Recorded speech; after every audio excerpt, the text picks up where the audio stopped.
சொல்வதெல்லாம் உண்மை. இவ்வளவு தூரம் இவர் ஏன் ஆவேசப்படுகிறார்? உணர்ச்சியின் உச்சக்கட்ட வடிவமாய் நடமாடுகிறார். யார் அவர்? இவருக்கு என்னதான் பிரச்சனை? எப்படிங்க மனசு வருது? ஆனா சத்தியமா சொல்றேன், இது இயற்கையில் நடந்த சித்திரமோ இல்ல, புரியுது நீங்க சொல்றதெல்லாம். இது எப்படி நடந்தது ஆண்டவனுக்கு தான் தெரியும் மேடம். அப்படியே புடிச்சு வச்சு இப்படி இப்படி இப்படி குத்துனியா? உன்னை அடிக்கிறது 5 நிமிஷம் கிடையாது, 110 கிலோ வெயிட் தூக்குற அந்த லாரன்ஸ் உன்னை அடிக்கிறது பெருசு கிடையாது.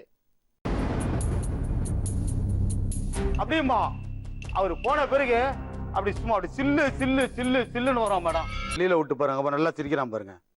இவனோட நடவடிக்கை வெளியில விட்டு பாருங்க, அவனோட நல்ல ஆக்ஷன் பண்ணுவான். இந்த பார் வேணாம், என் வாயில நின்னுட்ட. எப்படி சிரிக்கிறான் பாருங்க, பாத்தீங்களா? ரொம்ப அமிதாப் பச்சன் மாதிரி சிரிக்கிறான் பாருங்க.